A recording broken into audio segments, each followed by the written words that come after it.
Bien, como siempre a la distancia reciban todos ustedes un cordial saludo. A la distancia de verdad, como siempre nuestra gratitud. Bueno, hoy con algunos pequeños inconvenientes por algunos ajustes que hay que hacer con el sonido.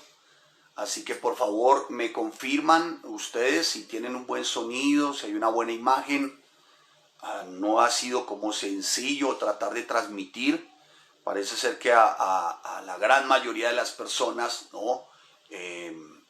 O por este tiempo ya tomaron el hábito de estar conectados a las diferentes aplicaciones, ¿no? Así que bienvenidos, damos gracias al Señor por este tiempo y a cada uno de ustedes, ¿no? Que se conectan, que están atentos a nuestro servicio de hoy. De verdad, bienvenidos una vez más, ¿no? Dando gracias a nuestro Rey de Gloria por este bendito tiempo. Esperamos que la palabra de hoy, no solamente para ustedes, sino para mí, realmente sea una palabra de mucha edificación, de crecimiento y de bendición para cada una de las áreas de nuestras vidas, de nuestras familias. Amén. Así que bienvenidos todos ustedes. Estamos pendientes ciertamente de la respuesta que nos puedan dar nuestras autoridades civiles. Sin embargo, con paciencia y acatando las normas, muy seguramente estemos congregando más temprano que cualquier otro día. A todos ustedes, bienvenidos. Si notan de alguna manera que aún no hay alguien participante, por favor, hágale saber que ya empezó nuestra enseñanza, nuestra predicación, nuestro servicio el domingo, tiempo dedicado al Señor. Espero que estén como familia, háganoslo saber, que están como familia, que están atentos a una enseñanza como la de hoy. Mis amados hermanos, siempre será muy importante congregarnos, aún y por estos medios. Amén. Muy bien, dicho lo anterior, pues no sin antes a nuestros equipos de oración, también nuestra gratitud. Sabemos que oran con limpio corazón y damos gracias al Señor por eso. Amén. Amén. Muy bien, mis amados hermanos. Vayamos a Primera de Samuel, capítulo 17. Muy seguramente no estemos leyendo todo el capítulo 17. Como es bien sabido, cuenta con 58 versículos. Sin embargo, para nuestra enseñanza de hoy, la cual hemos titulado Derribando el Gigante, veremos algunos aspectos que son relevantes sin sacar de contexto, ¿no? Ciertamente lo que vamos a enseñar. Amén. Y lo que el Señor quiere decirnos. Entonces, veamos aquí primeramente, ¿no? Veamos inicialmente lo que está ocurriendo en el capítulo 17. Claro, no sin antes hacer un recuento de cómo, de alguna manera, ¿no? Llega David a ser tan importante, porque es uno de nuestros personajes, a ser tan importante en la historia del pueblo de Israel, ¿no? Y empieza, ciertamente, y voy a empezar, ¿no? De alguna forma, haciéndoles notar, y que la Biblia nos hace notar, el cómo es el escogido. Y dice la palabra, que Samuel, ¿no? En el capítulo 16, pero un versículo antes, que ya corresponde al capítulo 15, dice que en el 15:35 dice, nunca después vio Samuel a Saúl en toda su vida. Y Samuel lloraba, el profeta. ¿A quién? A Saúl. Y Jehová se arrepentía de haber puesto a Saúl, ¿no? Por rey sobre Israel. Bien, es bien sabido que Saúl fue muy ligero en muchas de sus decisiones, aún en su propia vida. Y más adelante ya encontramos el capítulo 16, y en el versículo 1 dice el Señor a Samuel, ¿hasta cuándo llorarás a Saúl, habiéndolo yo desechado para que no reine sobre Israel? Ya había estado desechado como rey, ¿no? El Señor en su corazón ya no tenía más a Saúl como rey de Israel. De manera tal que envía a Samuel a que busque uno, ¿no? Que el Señor ya había predeterminado en su soberanía quién iba a suceder a Saúl y quién iba a ser ese rey. Bien, dice la palabra, y voy así un poco más rápido para que nos vaya el tiempo, ciertamente el tiempo no nos apremie. Dice la palabra que Samuel llega a casa de Isaí. Llegando a casa de Isaí, le pregunta a Isaí, ¿no? A Samuel si tiene algunos hijos, ¿no? y que se los presente de alguna manera. Porque de la casa de Isaí iba a salir quien iba a ser el rey de Israel. Esto es David. Bien, pues presenta Isaí a sus hijos, ¿no? Presenta Isaí a sus hijos. Y presenta a uno por uno. Y vinieron a Samuel Eliab, ¿no? Pensaron muy seguramente que podía ser él. En el versículo 6, versículo 7 del capítulo 16, responde el Señor a Samuel: no mires a su parecer ni a lo grande de su estatura, porque yo lo desecho. Porque Jehová no mira lo que mira el hombre, pues el hombre mira lo que está delante de sus ojos, pero Jehová mira el corazón. Entonces dice la palabra que Isaí llamó a Abinadab y lo hizo pasar delante de Samuel, el cual dijo: también este escogerá al Señor. Hizo pasar a Isaí a Samá, y él le dijo: tampoco este ha de ser el elegido del Señor. Versículo 10, e hizo pasar Isaí 7 hijos suyos delante de Samuel, pero Samuel, dice la palabra, dijo a Isaí: el Señor no ha elegido a estos.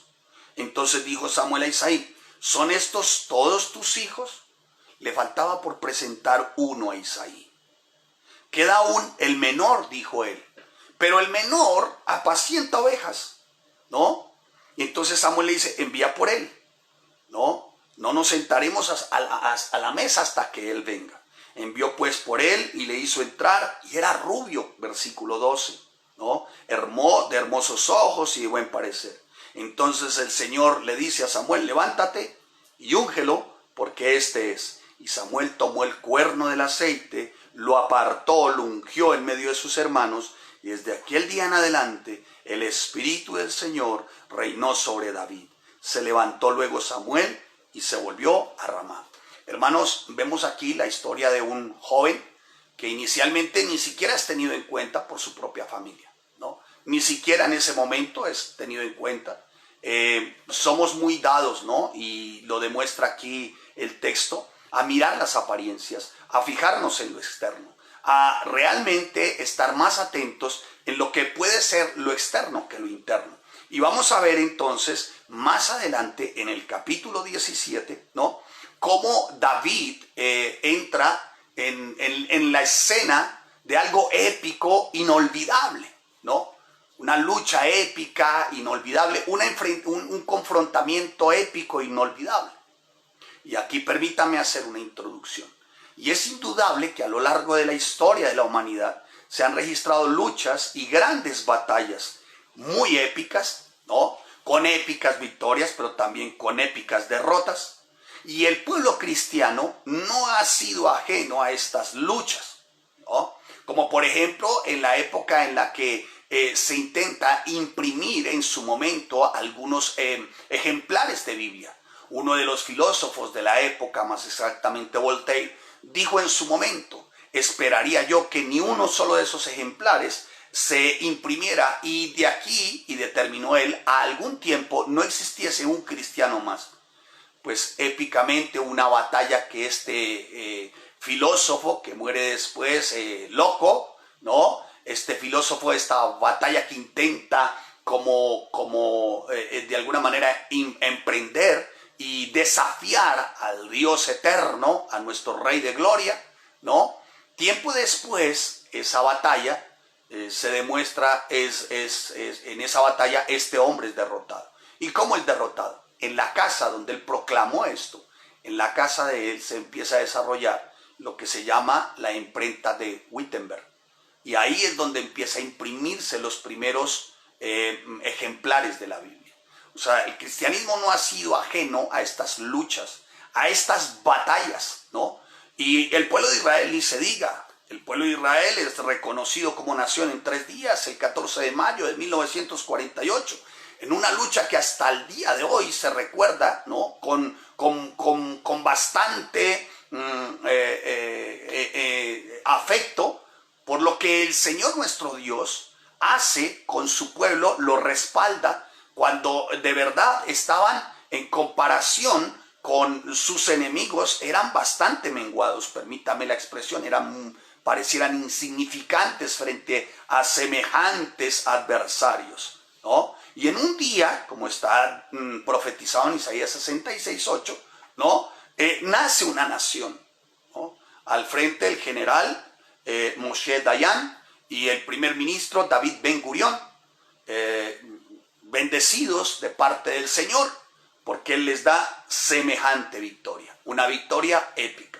Sin embargo, más adelante, a raíz del exceso de confianza, también una derrota épica en la batalla de los tanques. Bueno, será un tema de historia que ojalá algún día el Señor nos dé la oportunidad de poder exponer. Es una narrativa muy, muy especial.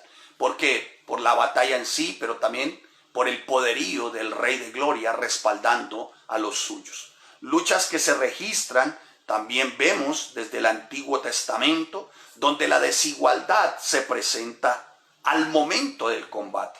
Esto en desigualdad siempre el pueblo de Dios, ¿no? Viéndolo externamente, pero espiritualmente siempre el Todopoderoso al lado de su pueblo. Claro, no podríamos dejar pasar por alto, hablando de luchas, de batallas, de enfrentamientos épicos, pues a este simple muchachito, ¿no? Como lo diría uno de mis hijos cuando lo llevaba al colegio con su morralito de 5 años, íbamos a pie hasta el colegio, hasta donde estudiaba, y él iba cantando un simple muchachito que se llamaba David. Pues así era como lo veían seguramente su papá y sus hermanos, como un simple muchachito, ¿no? Así que, mi amado hermano, vemos cómo entonces el Señor escoge a uno, ¿no? Que no estaba en los planes de nadie, ¿no? Y no estaba en los planes de ningún ser humano, y esto porque estamos sujetos, ¿no?, al mismo problema de todos, ¿no? Siempre mirando lo externo, siempre mirando lo que nos puede impresionar, ¿no? Entonces siempre también mirando a las personas por aquello que nos pueda impresionar, ¿no? Ya sean sus talentos, sus habilidades, sus aptitudes, ¿no? Pero siempre dejándonos llevar, ¿no?, por las impresiones externas. Somos dados a juzgar con base en la experiencia exterior. Miramos lo externo y nos formamos opiniones que por lo general siempre son equivocadas. Goliat, hermanos, tenía, si lo vamos a ver al día de hoy, Goliat tenía todas las cosas que normalmente impresionarían, ¿no?, por lo general, ¿no?, a cualquiera de nosotros. Es más, nos impresionaría de tal manera que hasta nos llegaría a amedrentar, ¿no? Y seguramente, viéndolo de esta manera, si te ponen a escoger entre Goliat y David, viéndolo externamente, sin conocer tal vez el trasfondo de lo que hay en este encuentro épico, muy seguramente algunos escogerían Goliat. Muy seguramente. Pero en este caso, David había recibido la capacidad, digámoslo así, de ver las cosas como Dios las ve, ¿no? Y no se sentía impresionado, ni amedrentado, ni acobardado. David había recibido, por pura gracia, ¿no?, la imagen de este Goliat como Dios lo veía. ¿Saben cómo? Como un filisteo incircunciso. Y vamos a verlo, vamos a desarrollarlo juiciosamente. La verdad, yo desarrollando el tema, me impactó mucho algo y ya lo vamos a ver. Y la verdad es que ojalá, mis amados hermanos, esperemos que sea de gran bendición, ¿no? Y que logre la palabra hoy una verdadera transformación. Muy bien. Ahora, la razón por la que David veía de esa manera, ¿no?, a la manera de Dios, es porque él entendía que el Todopoderoso es Dios, ¿no?, que el soberano es Dios, que el Señor de los ejércitos es Yahweh, ¿no? Entonces a él no le importaba lo grande que pudiera ser este gigante. Dios era más grande, ¿no?, y más poderoso, mucho más armado, mucho más equipado por una razón. Porque Él es Yahweh de los ejércitos. Eso lo tenía muy claro David. Muy claro David. ¿No? Muy claro lo tenía David. Acudamos entonces a los personajes, ¿sí? Para desarrollar el 17 no podíamos, vuelvo y le repito, ir versículo a versículo y desarrollar los 58, pero sí con el ánimo de ser puntuales y no descontextualizar. Acudamos a los personajes y los personajes nos marcarán los hechos. Marcados los hechos, entonces de allí obtendremos lo que verdaderamente sería una muy buena, limpia interpretación. Bueno, entonces vayamos a los personajes. Veamos a Goliat, ¿no? Goliat, ¿no? Un hombre, un ser humano descomunal. Especificaciones, bueno, están allí. Dice la palabra, escuche, yo marqué Goliat con rojito. Entonces Goliat, versículo 4, entonces salió del campamento de los filisteos un paladín, el cual se llamaba Goliat. Paladín hace referencia a un guerrero experto. Goliat de Gat. Y tenía una altura de 6 codos, o sea, esto es aproximadamente 2,92 de estatura. Hablamos de 3 metros, ¿no? 6 codos y un palmo, aproximadamente 2,92, 3 metros, ¿no? Goliat. ¿Y qué dice de Goliat? Versículo 5, que traía un casco de bronce en su cabeza y llevaba una cota de malla, y era el peso de la cota de 5,000 ciclos, ¿no? De bronce, 5,000 ciclos de bronce, cota de malla, o sea, como una especie de túnica, si usted así me lo recibe, por favor, de túnica en bronce, cuyo peso dice cuyo peso dice de la cota, dice 5,000 ciclos de bronce. 5,000 ciclos, esto más o menos hace acotación a 57 kilos. O sea, la sola túnica le pesaba 57 kilos, ¿no? Y era el peso de la cota de 5,000 de bronce. ¿Qué más dice de Goliat?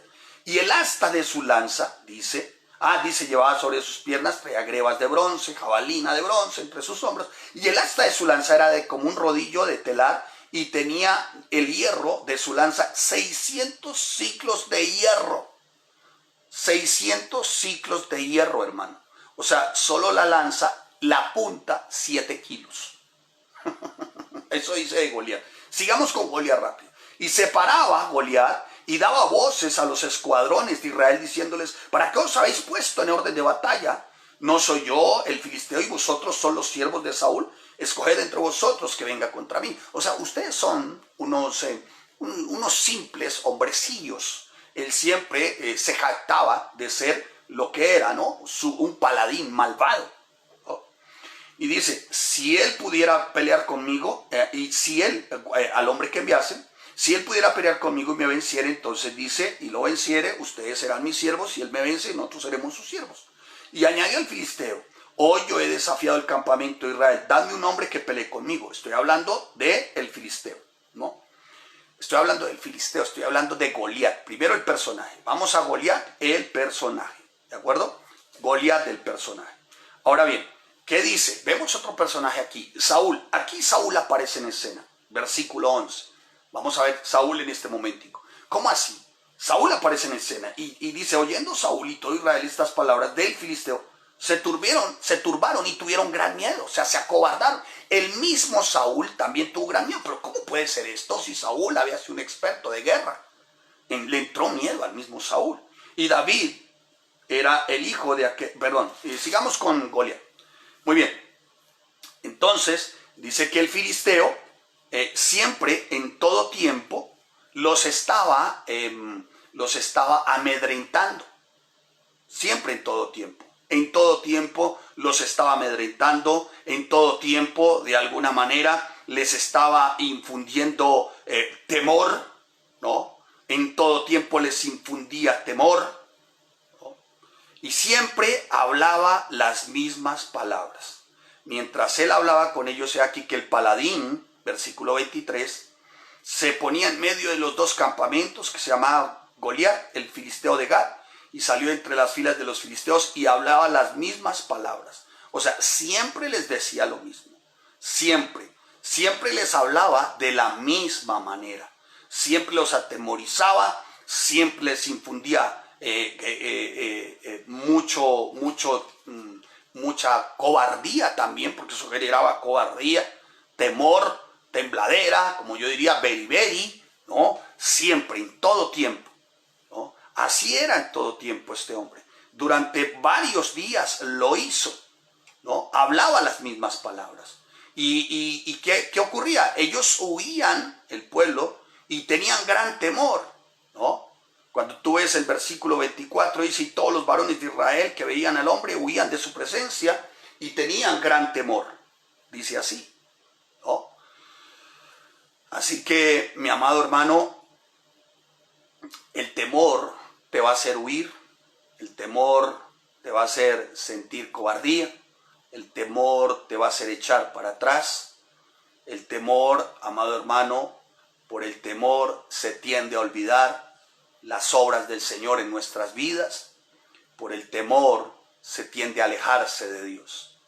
¿Cómo es posible que este pueblo, porque el pueblo conocía la historia, cómo es posible que este pueblo, sabiendo lo que el Señor había hecho en otros tiempos, abrir el Mar Rojo, atravesar el desierto, todo lo que había hecho cuando tú ves Génesis, Éxodo, Levítico, Números, Deuteronomio, Josué, Jueces, Ruth, todo esto que tú ves, el pueblo sintiera temor, el pueblo se acobardara, el pueblo volviera atrás? ¿Saben por qué? Porque estaban más pendientes del gigante, estaban más pendientes de ese poderío, escuchaban más la voz del gigante, escuchaban y veían más lo terrible que podría ser enfrentar ese gigante. Por eso se olvidaron de su Dios. Por eso se olvidaron de su Dios. Como también se habían olvidado de que había una recompensa, ¿no?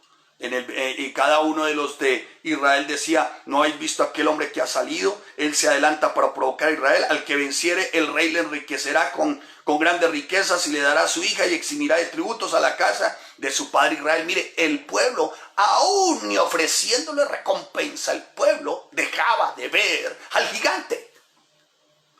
Sabían que tenían recompensa, como muchos creyentes. Saben que tienen recompensa en el Señor. Saben que tienen y que darán fruto en el Señor, pero prefieren mirar el gigante, escuchar lo que dice el gigante, acobardarse y huir o echar para atrás. Veamos a David. Veamos a David. Espero que estemos aprendiendo, como yo lo estoy aprendiendo. David era hijo de aquel efrateo de Belén de Judá, cuyo nombre era Isaí, el cual tenía 8 hijos, y en el tiempo de Saúl este hombre era viejo y de gran edad entre los hombres. Estoy leyendo el capítulo 17, el versículo 12. Los 3 hijos de Isaí, ¿no? Los 3 hijos mayores, estaban en el ejército, estaban en la guerra, hacían parte del ejército que seguía a Saúl, ¿no? El primero era Eliab y también Abinadab, y el tercero era Sama, ¿no? En el versículo 13 del capítulo 17. Y David era el menor. David era el menor. David era el pastor de ovejas, era el mandadero, el que llevaba y traía, no el chismoso, no, tengan cuidado. En la cultura latina el llevadero mandadero es el chismoso, no, este es el servidor, el siervo fiel. Y ya van a ver la actitud de David, el siervo fiel. Un siervo fiel no es chismoso, sino que sirve. Escuche, David era el menor, ¿no? Pero David, él iba y venía. Dice, pero David había ido y vuelto dejando a Saúl para apacentar las ovejas de su padre. En aquel tiempo apacentar ovejas no era una labor como muy digna, y no todo el mundo lo quería hacer, ¿no? No todo el mundo quería apacentar ovejas, la verdad. Y dijo Isaí a David su hijo, toma ahora y llévales a tus hermanos unos alimentos. Se levanta David de mañana, dejando las ovejas al cuidado de un guarda, versículo 20, y hace como su padre Isaí le dice. O sea, uno de los principios de David era obedecer y honrar a su papá. Que tenía que cuidar las ovejas, cuídelas. Que tenía que ser el mandadero, sea el mandadero. Aún y su papá no lo tenía como un gran estratega de guerra, ni mucho menos para ser parte de los ejércitos. No, pero por favor, era un simple muchachito, ¿no? Pero David no era un resentido. David no era un amargado. David no decía, ¿cómo ellos sí, yo no? ¿Por qué a yo sí y a ellos sí y a yo no? ¿Por qué a yo no y a ellos sí? No, David no estaba en ese rollo. David iba y venía, hermano, iba y venía. David sabía quién era él, ¿no? y sabía quién era también su Señor. Así que va David de mañana, ¿no? Deja las ovejas, pero entonces David dejó su carga en manos del que guardaba el bagaje, en el versículo 26, y corrió al ejército. Corrió al ejército, hermano. De estos se necesitan, de estos creyentes. Corrió al ejército, no dice, oiga, chino, oiga, usted no tiene nada que hacer, venga, que aquí hay un huequito para usted, venga, póngase a hacer algo. No, no, dice que él corrió, dice que él fue al ejército. Y cuando llegó, preguntó por sus hermanos si estaban bien. ¿Sí? Y dice la palabra, escuche, David, mientras él hablaba con ellos, versículo 23 del capítulo 17, ¿no? He aquí que el paladín que se ponía en medio de los dos campamentos, que se llamaba Goliat, el filisteo de Gat, salió de entre las filas de los filisteos y habló las mismas palabras. ¿Y a que no saben quién estaba ahí? David. Ahí estaba David. Hermanos, ¿sabes qué? Siempre a los verdaderos guerreros del Señor, siempre se les va a presentar una oportunidad para luchar. Siempre. Siempre habrá una lucha, siempre. Donde estés, será siempre una lucha. Aquí solamente hay dos opciones: o huyes de la lucha o enfrentas al gigante. Dice que David estaba ahí. Qué tremendo, ¿no? Que a veces uno dice, oiga, pero ¿por qué me puede pasar esto, no? Yo no estaba buscando esto y mire, preciso, eres guerrero. Somos soldados. Y los que han sido preparados para la lucha y para el combate siempre tendrán una oportunidad para dar la pelea. Y sabes, si te presentas y corres y de verdad en tu corazón está la causa del Señor, el Señor que sabe que tú estás en su causa, escúchame, desatará del torrente de gracia lo mejor para que tú obtengas la victoria. ¿A qué gigante te estás enfrentando hoy? ¿Cuál es tu gigante? Tu gigante en tu área espiritual, en tu área emocional, en tu área financiera, en tu área moral. ¿Cuál es tu gigante? En tu área emocional, tu gigante, tus pensamientos, tus sentimientos, tu voluntad, tus deseos, tus sentidos. ¿Cuál es el gigante que se quiere levantar en tu mente?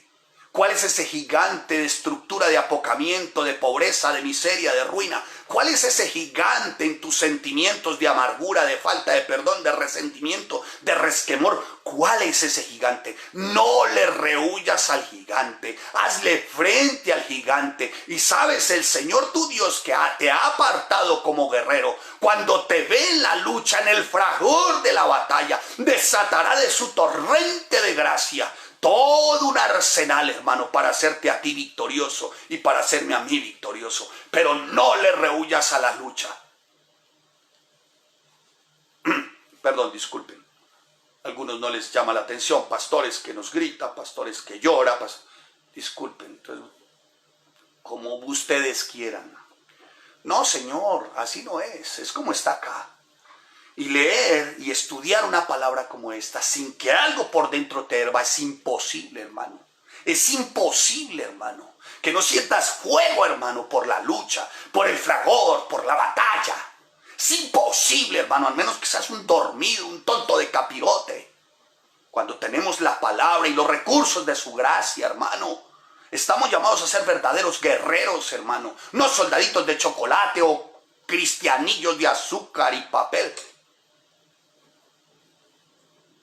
Entonces dice la palabra, y todos los varones de Israel que venían a aquel hombre huían de su presencia y tenían un gran temor. Pero estoy en David, versículo 26. Entonces habló David a los que estaban juntos diciendo, ¿qué harán al hombre? David y sabía. Yo, bueno, esto es con recompensa también, ¿no? ¿Qué harán al hombre? Escuche, que venciere a este filisteo y quitar el oprobio de Israel.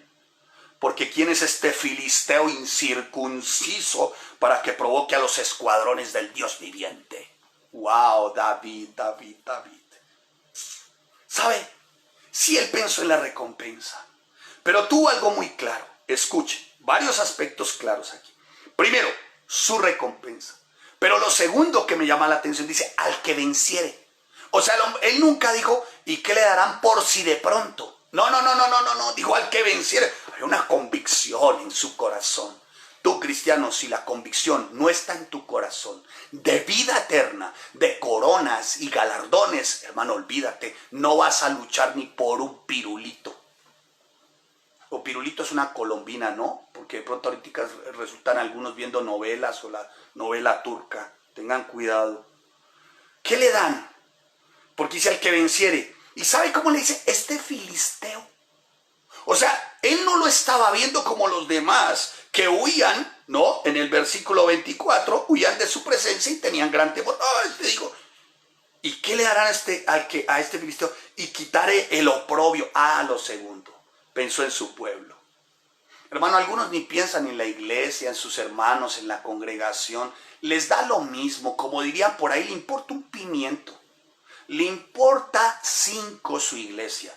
Primero él, segundo él, tercero él, lo que yo pueda sacar, lo que a mí me pueda gustar, y si no me gusta de aquí, entonces también estoy allí, ¿no? Pero primero yo. Hermano, él pensó en Israel, él pensó en su pueblo, dijo este gigante que se quiere levantar. En la iglesia a veces se quiere levantar un gigante de división, de contradicciones, de amarguras, de falta de perdón, de resentimiento, de deslealtades, de infidelidades, ¿sí? ¿Y qué hacen algunos? Prefieren tomar otro rumbo antes que enfrentar ese gigante, de ellos mismos incluso. Porque ¿quién es este filisteo incircunciso? ¿Quién es este? Yo no me alcanzo, pues David no era jactancioso ni orgulloso, pero lo que pasa es que él tenía la visión, ¿no?, de Dios. O sea, él sabía quién era su Dios y él sabía cómo Dios miraba a ese gigante. Es una cosa extraordinaria, hermanos. Pues hermanos, nosotros podemos ver los gigantes como Dios los ve siempre y cuando tengamos estos lentes puestos. Esto puesto. Cada vez que se te presente un gigante, tú dirás, ¿y quién es este? ¿Y sabes por qué dirás? Porque siempre tendrás esto puesto. Wow, el tiempo apremia. Sigamos. Y dice, y los que estaban junto a él diciendo, ¿qué harán a este hombre? Bueno, su recompensa sí. Y oyéndole hablar Eliab, su hermano, le dijo, ¿para qué has descendido acá? Que has dejado las ovejas en el desierto, como quien dice, usted es un pastor. ¿Usted qué hace acá, simple muchachito? Soberbia y malicia de tu corazón para ver. O sea, lo que le estaba diciendo el hermano, ¿no? Era, usted viene a deleitarse en medio del destrozo que quiere hacer este. Pero David le respondió, dijo, ¿qué he hecho yo ahora? No es esto, simplemente lo que he hecho es hablar. Sí, él simplemente lo que había hecho era hablar. Pero ¿sabe qué hablaba David? Lo que estaba en su corazón. ¿Qué estaba en su corazón? Que aquel gigante era un simple filisteo incircunciso. Entonces fueron oídas las palabras que David había dicho. Estoy en David, el personaje, versículo 31. Y se refirieron a Saúl y él lo hizo venir y dijo David a Saúl, no desmaye el corazón de ninguno. David le dice a Saúl, no desmaye el corazón de ninguno a causa de él, de aquel de quién, del filisteo. Tu siervo. David se consideraba siervo. ¿Había sido ungido? Seguramente sí. ¿Había sido apartado? ¿Conocía a Samuel? Sí. Pero dice la Biblia, David tu siervo. ¿Sabe? Por sobre todas las cosas, David tenía claro quién era la autoridad en ese momento. Y David se sujetaba a la autoridad. Si David sabía quién era su Dios y David había recibido una visión muy especial contra ese filisteo incircunciso, también tenía la visión en su mente y su corazón de quién era su autoridad. Algunos la desconocen, hermanos. Sigamos. Dice, dijo Saúl a David, bueno, aquí ya viene el personaje de Saúl, dice, no podrás tú ir a otro que le dice que no. Cómo le encanta al pueblo latino el no. Otro que le dijo que no. Pues bueno, Isaí no le dijo a Samuel que no, pero no lo presentó. Eso como representando, son solamente algunos los que son aptos. El simple chachito no es tan apto. Eso es un no diplomático, un no de guantes blancos. Eso es un no. Y aquí Saúl le dice, no. O sea, no solamente, ¿no? Fueron sus hermanos, su papá, ¿no? El mismo profeta Samuel, ¿no? Porque por Samuel hubiera escogido a cualquiera de los tres que estaban en el ejército, sino también su autoridad le dice, no podrás tú ir contra aquel filisteo para pelear con él porque tú eres muchacho, ¿no? Un simple muchachito eres tú. Y aquel es un hombre de guerra, desde su juventud un paladín. Pero David respondió, estamos en David, le responde a Saúl, tu siervo. Y no esconde David, escuche su condición. ¿Cuál? Tu siervo era pastor de las ovejas de su padre. Pare tantito, David, páreme. Como diría mi tía Elvira, déjemela más despacito, ¿no? A ver, pare tantico. ¿Cómo así que era? O sea, no es que David hubiera descuidado las ovejas, sino que él ya se veía enfrentando al gigante. No lo tenía aún ahí, pero él ya se veía enfrentando al gigante. Algo le ardía a David por dentro. Algunos huyen. Y dice la palabra. Y cuando venía un león, un oso, tomaba algún cordero de la manada y salía yo tras él y le hería y lo libraba, y la quijada y lo hería y lo mataba, fuese león, fuese ciervo, lo mataba, y este filisteo incircunciso será como uno de ellos. ¿Y sabe por qué, rey Saúl? Porque ha provocado al ejército del Dios viviente. O sea, estaba hablando de sus hermanos, el ejército del pueblo, pero de un Dios que es vivo. Y añadió David, el Señor me ha librado de las garras del león, del oso, también me librará de este filisteo. Y dijo Saúl a David, ve y que el Señor esté contigo. Bueno, hasta ahí vamos bien, ¿no? Póngale cuidado a este apunte, este es para privarse. Y Saúl, claro, le dice, ve y que el Señor esté contigo. Pero en el versículo 38, Saúl no dejaba de mirar a David, no. Saúl no dejaba de mirar al gigante. ¿Por qué dice eso, pastor? Porque Saúl intentó, de alguna manera, llevar a David, ¿no?, a que viera al gigante, a que estuviera más atento el gigante. ¿Cómo sabe eso, pastor? Porque Saúl vistió a David con sus ropas y puso sobre su cabeza casco de bronce y le armó de coraza. Como quien dice, vaya y luche, pero hágalo a mi manera. Así hay muchos. Quieren luchar, pero a su manera. Porque saben que ven el gigante también a su manera. No ven el gigante como Dios lo ve. No, ven el gigante a su manera. Por eso no ven las armas del Dios Altísimo como el torrente de la gracia. No lo ven así. No lo ven así. Y Saúl vistió a David con sus ropas y le puso. Y ciñó David su espada sobre sus vestidos y probó a andar, pero David echó de sí aquellas estas cosas. Primero las probó, fue obediente, dijo, bueno, probemos. Pero lo echó, dijo, no, yo no soy de estos. Tomó su callado en su mano, escogió 5 piedras lisas del arroyo y las puso en saco pastoril, en el zurrón que traía. Zurrones hay muchos, bueno, zurrón es una bolsa, ¿no?, que traía, y tomó su honda en su mano y se fue hacia el filisteo. Ahora el filisteo, andando, acercándose a David, el escudero, y dijo el filisteo a David, hey muchacho, soy un perro para que vengas a mí con palos. Y maldijo a David por sus dioses. Dijo luego el filisteo a David, ven a mí y daré tu carne a las aves de los cielos y a la bestia del campo. Entonces dijo David al filisteo, tú vienes a mí, escuche, con espada, lanza y jabalina, mas yo vengo a ti en el nombre de mi Señor, el Señor de los ejércitos, el Señor de todos los escuadrones de Israel, a quien tú has provocado a ira. Y el Señor te entregará hoy en mi mano. No dijo que Él, no dijo que por la fuerza de Él, no, el Señor. Ahora sí dice, yo te venceré. Hay una lucha. Y te cortaré la cabeza y la daré, y sabrá toda esta congregación que el Señor nos salva con espada y con lanza, porque el Señor, porque de Él es la batalla, de nuestro Rey de gloria. Y Él te entregará en mis manos. David se dio prisa, corrió a la línea de batalla, y venció David al filisteo, tomó la piedra, tiró con la honda y dio al filisteo en la frente. Cae el filisteo, lo vence, corre, se pone sobre el filisteo, toma la espada de él, quién sabe cuánto pesaba, pero la tomó, la desenvaina, le corta la cabeza. Y David toma la cabeza del filisteo y la trajo a Jerusalén, pero las armas de él las puso en su tienda. Y cuando Saúl vio a David que salía a encontrarse con el filisteo, dijo a Abner, general del ejército, ¿de quién es hijo este joven?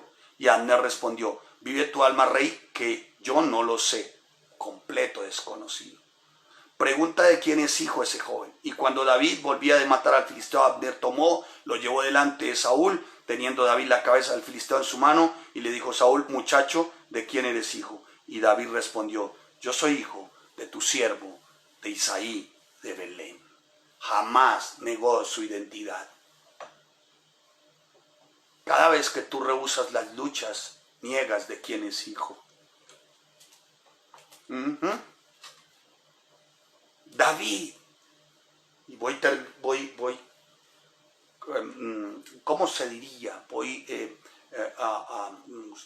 amalgamando lo que hemos visto hasta ahora. David nos recuerda al verdadero creyente, que nada más le importa que conocer a su Dios. David conocía a su Dios, y nada más le importaba a David que conocer a su Dios. Esto le haría luchar siempre a su lado y saber que también su Señor estaría a su lado. Nada más le importaba a David. La lucha no le importaba. No, le importaba a David con pasión. Era estar al lado de su Señor y que su Señor estuviera a su lado y enfrentarse en la lucha. Ahora, yo digo, y ustedes lo revisan, perdón, es que estoy mirando siempre, pero es el reloj. Yo digo, y ustedes lo revisan, bueno, David, pastor de ovejas, mandadero, ¿sí? ¿A qué horas aprendió la onda? No digo que a qué horas prendió la onda, no, ¿a qué horas aprendió el arte de la onda? ¿No? Porque habían buenos honderos en Israel, pero ¿a qué hora David, no, se hizo tan exacto hondero? ¿A qué horas? Lo que denota que David aprovechaba bien el tiempo. Hermanos, sí queda tiempo para ser un buen hondero.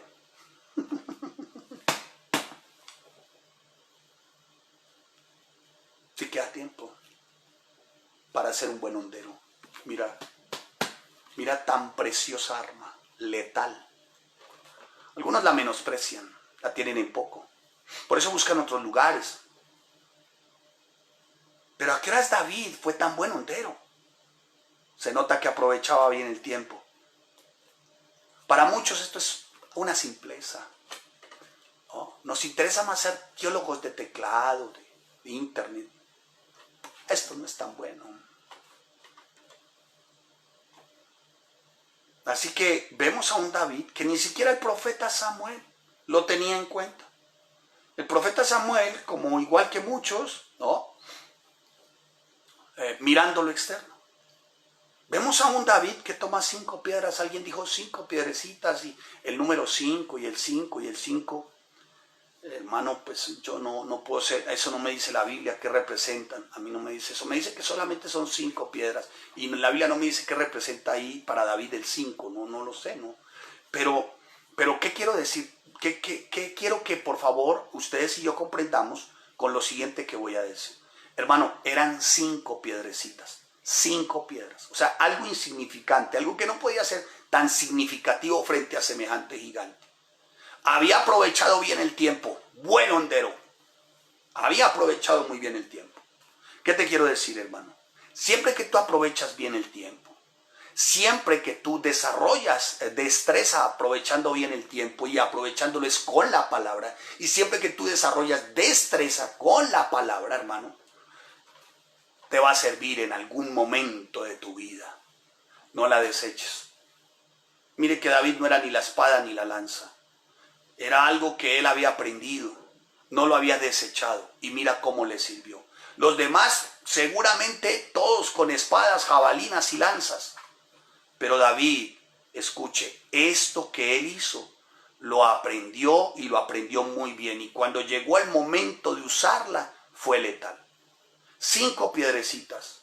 Oración, estudia la palabra, congregación, oración y servicio. Tú nunca te podrás, ni te imaginas, y nunca podrás llegar siquiera a dimensionar el poder de esto cuando se te presente un gigante. Por eso no las deseches. Oración, estudio de la palabra, congregación, ayuno y servicio. Tú nunca, hermano, te llegarás a imaginar cuando una de estas piedrecitas va a derribar ese gigante. No las desaproveches, hermano. No mires tu iglesia como algo insignificante. Por favor. Si lo estás viendo así, mejor entonces búscate otra donde pueda ser muy significante. Nunca deseches el estudio de la palabra. La verdad, no sabes el momento en el que se presente un gigante y esa sea la que derribe ese gigante. Nunca deseches el estudio de la palabra, la oración. ¿Cómo sin orar? La congregación, el ayuno, el servicio, nunca lo deseches. Tú no sabes cuándo esa piedrecita derribe ese gigante. Así que, mi amado hermano, vimos a David, 3 hermanos mayores, mandadero, cuidador de ovejas, pero David había prestado interés. ¿No? Versículo 26, ¿lo vieron? Prestó interés. ¿Qué están dando? ¿Cuál es la recompensa para el que derribe? Él no dijo por si al caso. No. Ante el gigante, ¿no? David prestó interés no por el gigante que veía, sino por lo que él sabía quién era su Dios, ¿no? Y hermanos, lo que los demás veían era algo terrible. Terrible. Por eso quedaban atemorizados, y si quedaban atemorizados, quedaban paralizados. Mis amados hermanos, hermanas que me ven y los que nos ven por primera vez, hermanos, tenemos que dejar nuestra pasividad y vivir como los guerreros que somos del cielo. Guerreros del cielo que Dios creó para su causa, para su lucha. No podemos rehusar a luchar, ¿no? Ni por tu casa, ni por tu hogar, ni por tu familia, ni por tu matrimonio, ni por tus hijos. Si tienes vocación de lucha, lucha. Pero no puedes dejar de luchar por la causa de Cristo. No puedes dejar de luchar, hermano, por ganar las almas. Muchos de tus más poderosos gigantes, hermanos, y de muchos no son externos, son internos. Pídele al Señor que te ayude a identificar cuál es ese gigante interno en tu mente, en tu corazón. Si se ha levantado ese gigante interno de resentimiento, de falta de perdón, de incredulidad, de orgullo, de negligencia, de pereza, de autoconmiseración. Pobrecito yo. No, David no dijo pobrecito yo, ¿qué están dando? A ver cuántos son que no los veo, que hagan fila para que no se note el reguero. Bueno, eso, palabras cursivas, letras cursivas, perdón. No basta con decir Dios conoce mi corazón, por favor, claro que Dios conocía el corazón de David. Es cierto que Dios conoce tu corazón, pero quiere ver tu perseverancia en acción. Sí, es verdad, Dios conoce el corazón, pero ¿y tu perseverancia en acción dónde está? ¿Dónde está para ir corriendo a enfilarse a los ejércitos? ¿Dónde está para llegar a la línea y enfrentar al gigante? Algunos a cambio de luchar en el poder de su fuerza, que es proporcionada por el Espíritu Santo, se llevan a ellos mismos a la más mínima expresión y apretujan como pueden. Y esto por su poder, por los gigantes que llevan, apretujan como pueden, o mejor vuelven diminuto al guerrero que llevan dentro. ¿Me hice entender?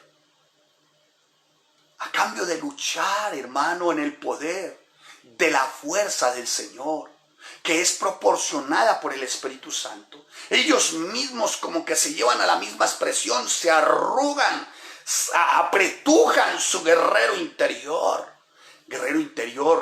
hecho y desde antes, desde la fundación del mundo, porque fuimos diseñados para luchar. La identidad de algunos está apoyada en el fracaso, la frustración, en lugar de apoyarse en lo que Dios les ha dicho, a través de la oración, del estudio de la palabra, de la congregación, del ayuno, del servicio. Otros seguramente quieren luchar, pero por ahí se creen más la mentira de la cultura, ¿no? Que habla al oído diciéndoles que son espectadores, no guerreros. Hermano, ¿quiere luchar? Sí, no, pero eso que se va a involucrar tanto.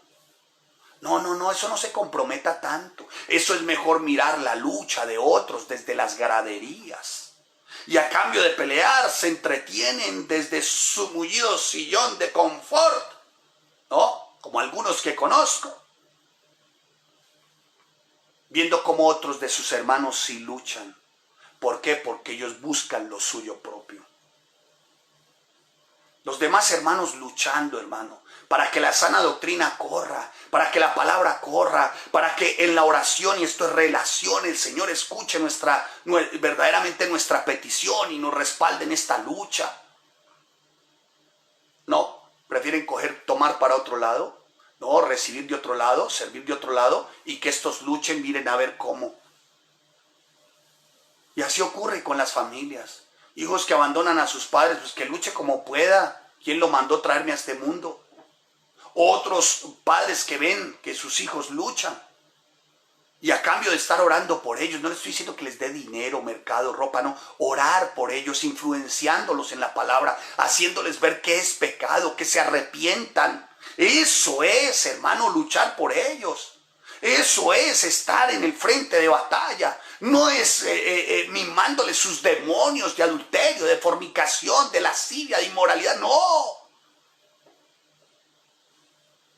Hoy el ejército de Dios se ha convertido, encontré un texto de uno de mis autores, se ha convertido en un tigre sin garras ni colmillos, interesado solamente en ser entretenido, pero ninguno comprometido. Así que cada uno buscando que le enseñen, que me den, de aquí tomo lo que quiero, pero busco en otro lugar o hago de otro lugar, ¿no? Pero, y si voy a luchar, que sea para mí solito. No, David no luchó para él solito, hermanos. No, hermano. Fuimos diseñados para el fragor de la lucha y equipados para salir victoriosos. Fuimos diseñados para eso. Y esto a través de que Dios nos permite realmente, por su torrente de gracia, estar muy bien equipados. Pero también permite abatimientos, dificultades, porque allí es donde están las lecciones y el adiestramiento que seguramente, ¿no? ¿Por qué no nos derrote? Seguramente sí, seamos derrotados, pero no destruidos. Sin embargo, de eso aprendemos. ¿De qué? De los desengaños de la vida. Escuches esto, hermano. Los desengaños de la vida no tienen la intención de aniquilar el guerrero que llevo dentro, sino capacitar al guerrero que llevo dentro para perfeccionarse en la lucha. Por eso, mi amado hermano, mi Señor al que yo sirvo, muchas veces me permite enfrentar una serie de dificultades y sé que lo hace para fortalecerme y para que me pueda mantener cerca de Él. Así es contigo también. Él permite esas luchas porque sabe que en medio de esas luchas recibes grandes lecciones de parte de Él y sobre todo dependes de Él. Mire, hermano, querida hermana, apreciados hermanos, una vez que fluya ese poder del Espíritu y a la verdad desates al guerrero que llevas dentro, te voy a decir algo. Con la ayuda de Él, porque Él es Yahweh de todos los ejércitos, ganaremos las batallas más feroces y lucharemos verdaderamente como siervos, como hijos poderosos del Dios Altísimo. Y puede que aquí nos vean en derrota, pero mi victoria realmente es cuando esté allí. Y allí recibiré mis coronas y mis galardones. Tengo un anhelo, espero que no sea muy pretencioso, ni raye en lo jactancioso, o tal vez esté dando muestras de orgulloso, pero tengo un anhelo. Y es ojalá que en mi epitafio algún día esté escrito algo como esto. Yace aquí uno más. Yace aquí uno más. Y aquí está mi nombre. Y antes de ese nombre, hayan otros nombres. Yace aquí uno más. ¿No? Y antes de mi nombre, otros hombres. Winterfold Savaranola, Knox, Baxter, Spurgeon, Wasman Nee, Washer, Millos, Carballosa, Carey, Wycliffe, Fox, Juan Hus, y después mi nombre. Ya hace aquí uno más. Y seguidito ahí que diga el más inútil. Ese listado lo quiero hacer. Y que diga aquí, ya hace uno más. Y que diga aquí el más inútil, como algunos me consideran. Está muy bien, hacen bien. El más inútil, pero escuche, pero no el menos guerrero. Mauro Neva y su esposa.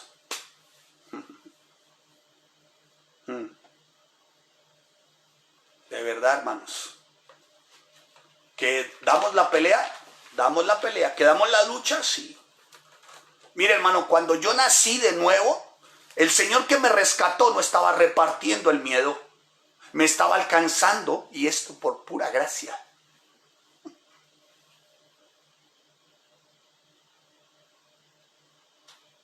Todos menospreciaron a David, ustedes se dan cuenta en el versículo 18.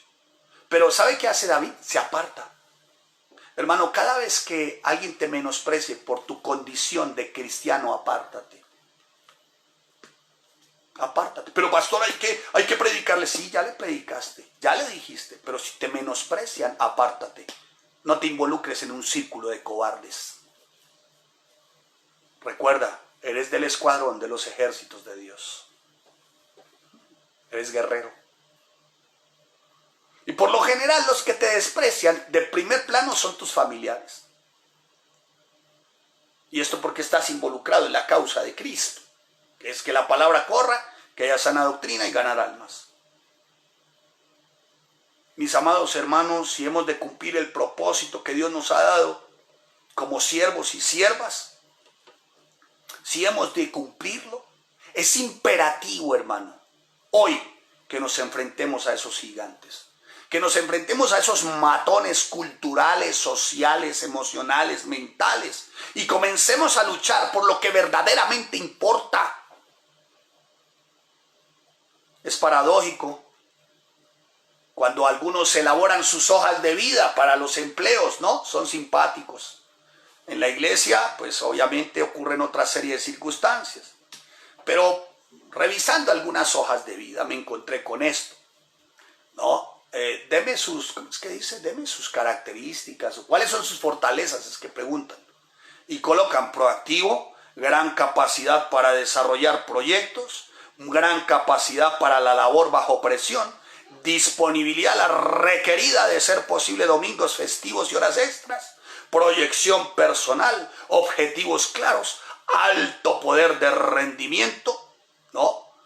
Excelentes resultados, siempre mantenido estable en los empleos, salario el mínimo. Pero ahí están. Cuando se dice cristiano, proactivo, gran capacidad, trabajo bajo presión, disponibilidad de tiempo, de pronto. Hermano, hay cosas por las que vale la pena luchar, hay otras que no la valen. A menudo no luchamos por las cosas correctas hasta cuando las perdemos.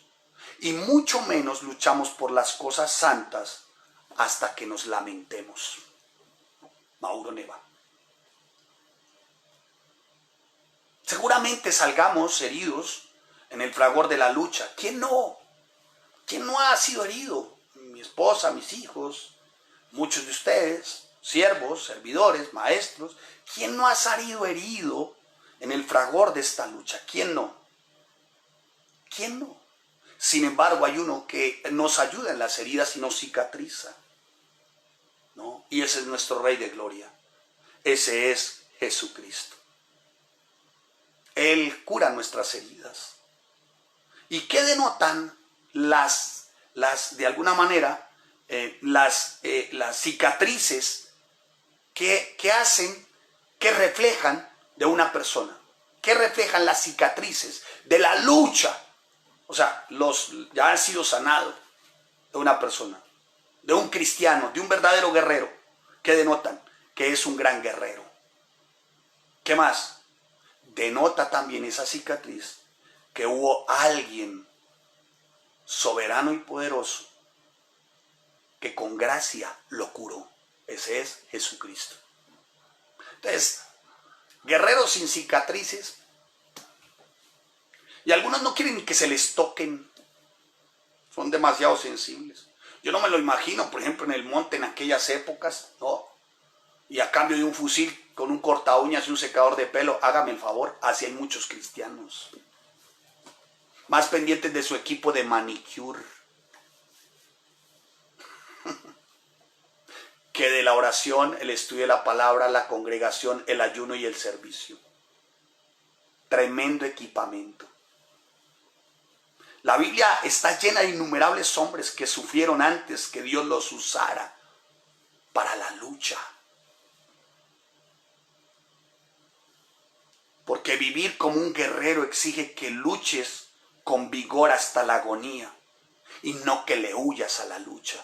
La identidad de un guerrero no se destruye con la adversidad, se fortalece, hermano. Dios a los guerreros no los pasa por alto. Es por ello que esta es lo más especial de todo. Esta es el arma más especial de todo. Porque aquí nos damos cuenta que Él a sus guerreros no los pasa por alto. Es por eso que en medio de la adversidad también vemos su espíritu, su poderío. Así que hermano, pelea, hermana, pelea de la lucha. Es la fuerza de Él en tu vida. Pelea, da la lucha por tus hijos, por tu matrimonio. Conquista tu alma. Si ese gigante de resquemor, de falta de perdón, de frustración, de mentira, de inmoralidad se quiere levantar, pelea la lucha. No dejes que el gigante te amedrante con esas armas. Deja de ver al gigante, no te dejes intimidar. Recuerda que no es más alto y poderoso que Dios. Saúl vio a un simple muchachito. Versículo 33 se lo leí. Estamos acostumbrados a ver el gigante y nos vemos como simples, cuando la verdad, su gracia, nos hace no simples, sino poderosos en nuestro Rey. Entonces, cada vez que tú te veas muy simple y enano, estás diciendo que la gracia del Todopoderoso es una gracia barata.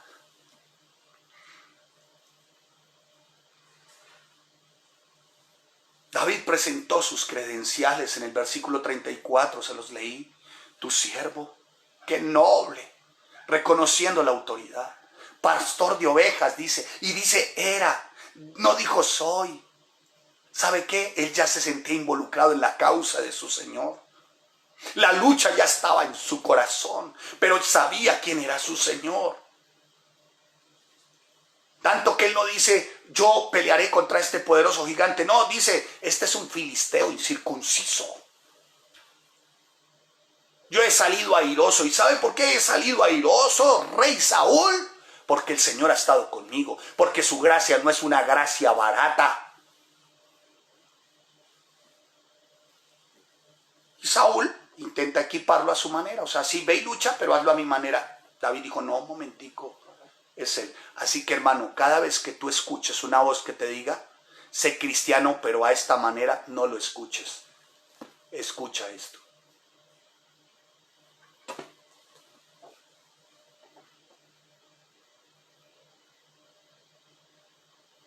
¿Me estoy haciendo entender? La victoria es para aquellos a los que el mundo a veces desecha o desconoce, pero que Dios conoce. Recuerda esto. Hoy, si hay una lucha en tu vida, se ha levantado un gigante en tu vida, recuerda siempre esto, amado hermano. Los ojos de tu Dios, el Dios de los ejércitos, están puestos en ti. Así que involúcrate y lucha. Involúcrate y lucha. Se necesita luchar por sana doctrina, por una iglesia fortalecida, porque la palabra corra. Comprométete, lucha. Y deja de estar mirando esos gigantes, porque esos gigantes empañan tu visión, traen temor. Antes de luchar ya te están intimidando. La idea es que no luches, que te rindas. Los gigantes, es verdad, no vienen desarmados. Sin embargo, te debe bastar un arma más poderosa que cualquiera. Echa mano de su gracia. De su gracia. Ponte 5 piedras. Oración, estudio de la palabra, congregación, ayuno y servicio. No es sino que tú propongas en tu corazón. Y Él dispone todo para tu victoria. Es verdad que enfrentar gigantes, lo sé, lo experimentamos hoy, es una tarea agotadora. Dar la batalla es una experiencia en la que muchas veces nos tenemos que ver solos, como David. Pero es una realidad que los gigantes, tus gigantes los enfrentas tú. Nadie va a enfrentar tus gigantes por ti. Pelea tu batalla, enfréntate a tu propia lucha, a tu gigante. Es en la soledad donde se lucha. Es en la soledad también donde sabes quién es tu Dios. Confía, hermano, y tu victoria será una experiencia memorable, tan memorable como la de David y Goliat, la de Israel el 14 de mayo de 1948 y la de muchos hombres. Así que, mi amado hermano, da la pelea. Enfréntate a ese gigante. Amén. Enfréntate a ese gigante. Y el que es bueno, fiel, santo y justo, Dios Todopoderoso y Señor de los ejércitos, te dará la victoria. Una victoria que quedará registrada aún en el libro de la vida, juntamente con tu nombre. Y en aquel día, cuando estemos allí, sí que seamos reconocidos por hijos de Dios, por ser a la imagen de Cristo, pero que a la verdad recibamos nuestra corona y nuestro galardón por ser verdaderos guerreros de su causa. Padre, te damos gracias y te bendecimos. Te damos toda la honra y la gloria, Señor, porque eres nuestro Rey Santo. Gracias, Señor. Gracias, bendito Rey. Por favor, Dios, que una palabra como esta, Señor, mi amado Rey, sea la que mueva las fibras más sensibles de cada área de nuestro ser. Y que podamos, mi amado Señor, representar esos verdaderos guerreros en Cristo Jesús. Que aunque el gigante, Señor, pareciera como impresionante, sí es un gigante impresionante, monstruoso, pero no más poderoso, podamos acudir, Señor, como siempre a tu gracia, de donde fluyen, Señor, 5 piedrecitas: oración, estudio de la palabra, mi preciosa congregación, el ayuno y el servicio. Señor, que no tengamos en poco, porque no sabemos cuándo se levante un gigante y una de estas tenga que usar, Señor. Gracias te damos, Padre. Y gracias, Señor, si aún incluso somos desconocidos o subestimados o menospreciados por muchos, pero seguramente conocidos por ti. Gracias, Padre, porque sabemos que tú estarás en cada una de nuestras luchas y podremos decir, Señor, que libramos una lucha épica, pero con una victoria épica, porque tú eres nuestro Dios, el Señor de los ejércitos. A todos ustedes, que el Señor les bendiga, que el Señor les guarde. Esperamos vernos pronto. A los que diezman y ofrendan, gracias por sus donativos. Gracias por su lealtad, por su fidelidad. Gracias porque lo hacen de limpio corazón. Un saludo a la distancia. Y bueno, ya tengo que irme. Un abrazo, un saludo siempre cordial. El mejor comienzo de semana.